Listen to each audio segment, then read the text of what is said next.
മൻ സന്ന ഫിൽ ഇസ്ലാമി സുന്നതൻ ഹസന. കേൾക്ക്, എല്ലാവരും ചെവി തുറന്ന് കേൾക്ക് ഈ ഹദീസ്. നമ്മളൊരു നന്മ ചെയ്താൽ ഫലഹു അജ്റുഹാ, അതിന്റെ പുണ്യം നമുക്കുണ്ട്.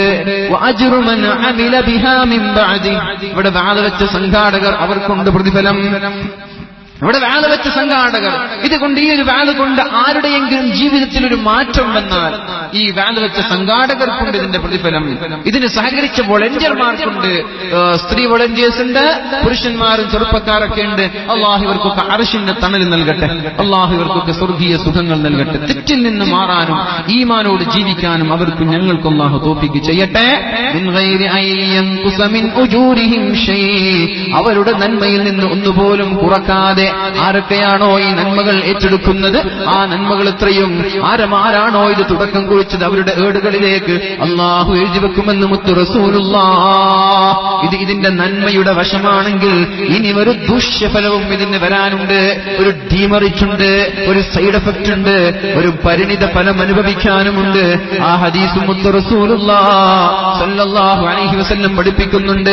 വമൻ സന്ന ഫിൽ ഇസ്ലാമി സുന്നതൻ സയ്യിഅ, ഏതെങ്കിലും ഒരാൾ ഇസ്ലാമിൽ ചീത്ത ഒരു പ്രവർത്തനത്തിന് തുടക്കം കുറിച്ചാൽ, ഇസ്ലാമിൽ ഒരാൾ ചീത്ത പ്രവർത്തനത്തിനോ ദുഷ്ചെയ്തികൾക്കോ തുടക്കം കുറിച്ചാൽ, ഇല്ലാത്ത ഫാബ്രിക്കേറ്റഡ് ന്യൂസുകളോ ഫേക്ക് ന്യൂസുകളോ വാട്സപ്പിലോ ഫേസ്ബുക്കിലോ അപ്ലോഡ് ചെയ്താൽ, സോഷ്യൽ മീഡിയകളിൽ അപ്ലോഡ് ചെയ്താൽ, നമ്മുടെ ഡിവൈസുകൾ ഉപയോഗിച്ച് തിന്മയ്ക്ക് വേണ്ടി അതിനെ ഉപയോഗിച്ചാൽ, മൻ സന്ന ഫിൽ ഇസ്ലാമി സുന്നതൻ സയ്യിഅ, ചീത്ത പ്രവർത്തനത്തിന് ആരെങ്കിലും തുടക്കം കുറിച്ചാൽ, അലൈഹി വിസുർഹാ, ആ ചെയ്ത തെറ്റിന്റെ ഹറാം അല്ലാഹു അവന്റെ ഏടിൽ എഴുതി വെക്കും.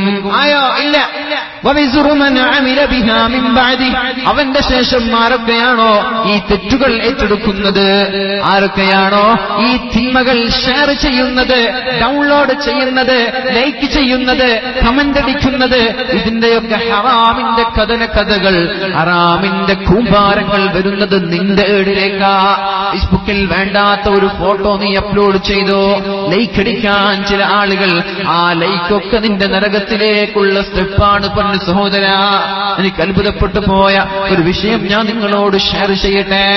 മഹാനായ ചെറുശ്ശേരി സയ്യിദ് മുസ്ലിയാർ, എന്റെയൊക്കെ ഉസ്താദാണ് അദ്ദേഹം ലോകത്തോട് വിട പറഞ്ഞപ്പോ എന്റെ ഫേസ്ബുക്കിൽ ഞാനത് അപ്ലോഡ് ചെയ്തു. ശേഖുന വിട പറഞ്ഞു എന്ന് അതിന് പോലും ലൈക്ക് അടിക്കുന്ന ആളുകൾ, എന്തിനാണ് ലൈക്ക് അടിക്കേണ്ടത് എന്ന് തിരിച്ചറിയണ്ടേ? നമ്മൾക്കൊരു വിഷമമുള്ള കാര്യമില്ലേ അത്? ശേഖുന ഉസ്താദ് ലോകത്തോട് വിട പറഞ്ഞു, ഇന്നാ ലില്ലാഹി വ ഇന്നാ ഇലൈഹി റാജിഊൻ എന്ന ഒരു സ്റ്റാറ്റസ് അപ്ലോഡ് ചെയ്യുമ്പോൾ അതിന് ലൈക്ക് അടിക്കുക പോയിട്ട്. ശേഖുന മരിക്കുന്നത് നമ്മൾക്ക് ഇഷ്ടമാണ്. ഈ ലൈക്കിന്റെ അർത്ഥം എന്താ? ഇഷ്ടമാണെന്നല്ലേ? എന്തിനാണ് ഇത് ഉപയോഗിക്കേണ്ടത് എന്ന് വരെ അറിയാതെ തോന്നിവാസം ചെയ്യല്ല. ലൈക്ക് അടിക്കേണ്ടതിനല്ലേ ലൈക്ക് കൊടുക്കേണ്ടത്, ഡിസ്ലൈക്ക് അടിക്കേണ്ടതിനല്ലേ ഡിസ്ലൈക്ക് കൊടുക്കേണ്ടത്. അതുകൊണ്ട് ഇതൊക്കെ തിരിച്ചറിഞ്ഞ് ഇതൊക്കെ ബോധത്തോട് ചെയ്യും. കണ്ടതിനും കേട്ടതിനൊക്കെ ലൈക്ക് അടിക്കാനും ഷെയർ ചെയ്യാനും നിൽക്കണ്ട. നന്മയാണോ സത്യമാണോ അതിനെ നീ ഷെയർ ചെയ്യും. സത്യത്തിന് നീ കൂടെ നിൽക്ക്. തആവനു അലൽ ബിർരി വത്തഖ്വാ, ഗുണവും നന്മയും തഖ്വയും ഉണ്ടോ എങ്കിൽ ആ കാര്യത്തിന് നീ ഷെയർ ചെയ്യ്, അതിനെ നീ സഹായിക്ക്, അതിനെ നീ പ്രചരിപ്പിക്ക്. തആവനു അലൽ ബിർരി വത്തഖ്വാ, നന്മയുടെയും തഖ്വയുടെയും കാര്യത്തിലാണ് നിങ്ങൾ പരസ്പരം സഹകരിക്കേണ്ടത്, പരസ്പരം സഹായിക്കേണ്ടത്, പരസ്പരം സഹായിക്കുകയും ഷെയർ ചെയ്യുകയും ചെയ്യേണ്ടത്. നന്മയാണോ എങ്കിൽ അതിന് മാത്രമേ ചെയ്യാൻ പാടുള്ളൂ. സോഷ്യൽ മീഡിയകൾ ഉപയോഗിക്കുന്ന ഭൂരിഭാഗം ആളുകളും അതിലെന്തെങ്കിലും ഒരു മെസ്സേജോ എന്തെങ്കിലും ഒരു പോസ്റ്റുകളോ കാണുമ്പോൾ സത്യമാണോ നുണയാണോ എന്നറിയാതെ അത് ഷെയർ ചെയ്യാൻ പാടില്ല. അത് തെറ്റാണ്, ഇസ്ലാമിന് വിരുദ്ധമാണത്. അത് സത്യമാണോ നല്ല വാഴകളാണോ നീ ഷെയർ ചെയ്യ്. തആവനു അലൽ ബിർരി വത്തഖ്വാ, നന്മയുടെയും തഖ്വയുടെയും ആളുകളായി സഹായികളായി പ്രചരിപ്പിക്കുന്ന പ്രചാരകരായി നിങ്ങൾ മാറുകയും വലാ തആവനു അലൽ ഇസ്മി വൽ ഉദ്വാൻ, നാട്ടിൽ ശത്രുതയുണ്ടാക്കാനോ നാട്ടിൽ ഫിത്നയുണ്ടാക്കാനോ നാട്ടിൽ കുഴപ്പങ്ങൾ ഉണ്ടാക്കാനോ നീ സഹായിക്കല്ല. ഇല്ലാത്ത ഫേക്ക് ന്യൂസുകൾ നീ ഷെയർ ചെയ്യല്ല, അത് നീ പ്രചരിപ്പിക്കല്ല, അതിന് നീ ലൈക്ക് കൊടുക്കല്ല, അതിന്റെ വ്യൂവേഴ്സായി നീ മാറല്ല, അതിന് നീ കമന്റ് അടിക്കല്ല. വലാ തആവനു നീ സഹായിക്കല്ല പൊന്നു സഹോദര, പൊന്നു സഹോദരി.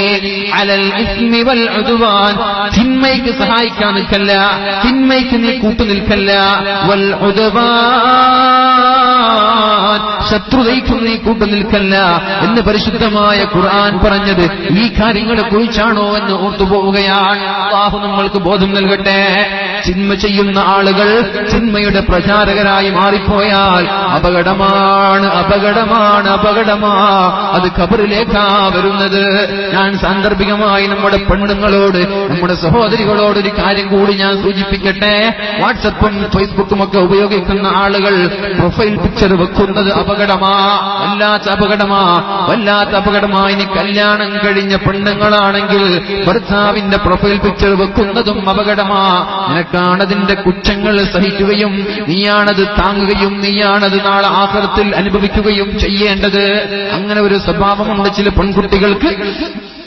പ്രൊഫൈൽ പിക്ചർ സ്വന്തം വെക്കുക, അത് വളരെ ഡേഞ്ചറസ്. സ്വന്തം പ്രൊഫൈൽ പിക്ചർ വെക്കുക, അത് വലിയൊരു അപകടമാണ്. എന്നാൽ ഭർത്താവിന്റെ വെക്കുന്നതോ അതിനേക്കാളും വലിയ അപകടം. എന്താണ് അതിന്റെ പിന്നിൽ? ഒരു പെണ്ണിന്റെ മൊബൈൽ ഫോണിൽ ഉണ്ടാവുക അവളുടെ ചങ്ങാതിമാരുടെ നമ്പർ ആയിരിക്കും, അല്ലെ? ഒരു പെണ്ണ് അവരുടെ കോണ്ടാക്ട് ലിസ്റ്റിൽ 100 കണക്കിന് 1000 കണക്കിന് അവരുടെ ചങ്ങാതിമാരുടെ ഫോട്ടോ, ചങ്ങാതിമാരുടെ നമ്പർ ഉണ്ടാകും.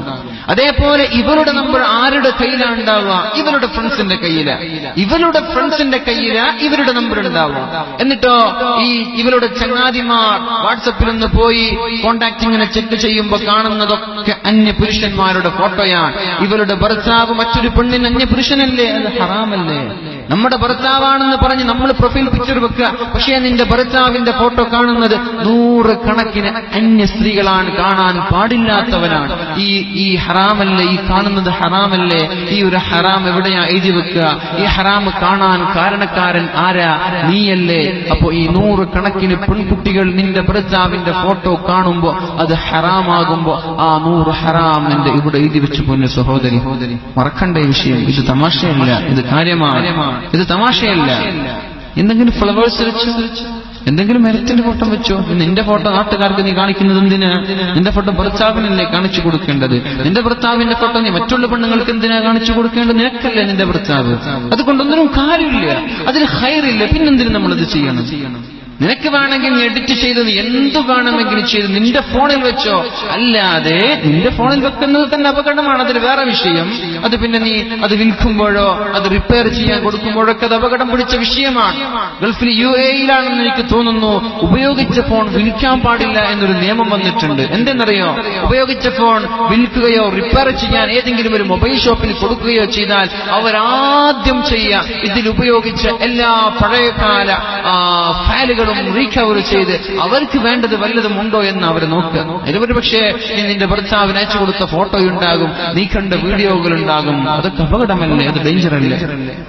പിന്നൊരു കാര്യം കൂടി അതിലുണ്ട്. നമ്മൾ ഏതായാലും നമ്മുടെ പ്രൊഫൈൽ പിക്ചർ ഒക്കെ ചെറുപ്പക്കാരുടെ ഈ വിഷയം ഞാൻ പറയുന്നത്, ഫേസ്ബുക്കിലാണെങ്കിലും വാട്സപ്പിലാണെങ്കിലും നമ്മൾ പ്രൊഫൈൽ പിക്ചർ ഒക്കെ നമ്മുടെ ഏറ്റവും ഭംഗിയുള്ള ഫോട്ടോ ആണ്, അല്ലെ? ഏറ്റവും ഭംഗിയുള്ള എഡിറ്റ് ചെയ്ത ഫോട്ടോഷോപ്പിലോ അതേപോലെ എന്താ ക്യാമറയുടെ പേര് യുക്യാമിലൊക്കെ നമ്മൾ എഡിറ്റ് ചെയ്ത ഫോട്ടോകളാണ് നമ്മുടെ വാട്സപ്പിലും പ്രൊഫൈൽ പിക്ചറൊക്കെ നമ്മൾ വെക്കുക. അത് കാണുമ്പോ നീ ഒരു പക്ഷെ നല്ല സൗന്ദര്യമുള്ള ആളാണെങ്കിൽ എന്തൊരു ഗ്ലാമർ എന്ന് പറഞ്ഞു പോയാൽ നിനക്ക് കണ്ണേറ് തട്ടാൻ സാധ്യതയുണ്ട്, അല്ലേ? ഈ വിൽ ഐ എന്നാ പറയാ. കണ്ണേറ് അതാരും എതിർക്കുന്ന കാര്യമല്ലല്ലോ. കണ്ണേറ് തട്ടുമെന്നുള്ളത് യാഥാർത്ഥ്യമല്ലേ? അത് കണ്ടുപിടിക്കാൻ, അതിന്റെ കാരണങ്ങൾ കണ്ടുപിടിക്കാൻ ഒരു ശാസ്ത്രത്തിനും കഴിഞ്ഞിട്ടില്ല. അല്ല, ഐനു ഹഖ്ഖുൻ, കണ്ണേറ് സത്യമാണ്, കണ്ണേറ് തട്ടും, അത് സത്യമാണ്. ചെറിയ കുട്ടികളൊക്കെ ഫോട്ടോ വെക്കാറുണ്ട്, നല്ല സുന്ദരി കുട്ടികളാണ്. കാണുമ്പോൾ തന്നെ നമ്മൾക്കൊരു ഓമനത്വം തോന്നുന്ന ചെറിയ കുട്ടികളുടെയൊക്കെ പ്രൊഫൈൽ പിക്ചർ വെക്കാറുണ്ട്. അതുകൊണ്ട് ഇങ്ങനൊരു കുഴപ്പമുണ്ട്, ഇങ്ങനെ ഒരു സൈഡ് എഫക്റ്റ് ഉണ്ട് എന്ന് ഞാൻ ഉണർത്തുകയാണ്. ഇത് നിന്റെ ചങ്ങാതിമാരൊക്കെ കാണുമ്പോൾ ഇതൊരു ബ്യൂട്ടി എന്ന് പറഞ്ഞ ഒരു പക്ഷെ കണ്ണേർ നിന്റെ മക്കൾക്ക് തട്ടും. അതുകൊണ്ട് ആരും ഇത് കാണുമ്പോ മാഷാ അല്ലാഹ് ആരും പറയില്ലല്ലോ. എല്ലാരും പറയാ എന്താ പഠിച്ചോ, എന്തൊരു സ്റ്റൈലാ, എന്തൊരു ലുക്കാന്നാ പറയാ. അങ്ങനെ പറയുമ്പോ ചില ആളുകളുടെ കണ്ണ് പൊട്ടുന്ന തട്ടും. ആ തട്ടിയാൽ അത് അപകടം പിടിക്കും, അത് രോഗത്തിന് കാരണമാകും. അതുകൊണ്ട് ഈ ഒരു വിഷയം ശ്രദ്ധിക്കുന്നത് നല്ലതാണ്. മനസ്സിലായില്ലേ? ഇത് ഇങ്ങനെ ഒരു ഭാഗം കൂടി ഈ ഒരു പ്രൊഫൈൽ പിക്ചർ വെക്കുന്നതിലൊക്കെയുണ്ട്. ഇൻഷാ അല്ലാഹ് ഈ കാര്യത്തിലൊക്കെ പെണ്ണുങ്ങളും ആണുങ്ങളും ഒക്കെ ബോധവാന്മാരാവുക. നിങ്ങൾ ഫേസ്ബുക്കിലൊക്കെ പല ആളുകളും വെറുതെ സൗന്ദര്യം ഒരുപക്ഷെ ഒരു ലുക്കും ഉണ്ടാവില്ല, എഡിറ്റ് ചെയ്ത് കറുത്താള് പൊളിപ്പിച്ച് നില കൊക്കുരെ പോലെ കിടക്കുന്നുണ്ടാകും. അതൊക്കെ പാടില്ലാത്തൊരു വിഷയമാണ്. ഏതായാലും നല്ല കാര്യങ്ങൾക്ക് വേണ്ടി സ്വർഗത്തിലേക്ക് പോകാനുള്ള ഒരു കാര്യമാവാൻ വേണ്ടി നമ്മുടെ സോഷ്യൽ മീഡിയകൾ ഉപയോഗിക്കാൻ അല്ലാഹു തൗഫീഖ് ചെയ്യട്ടെ.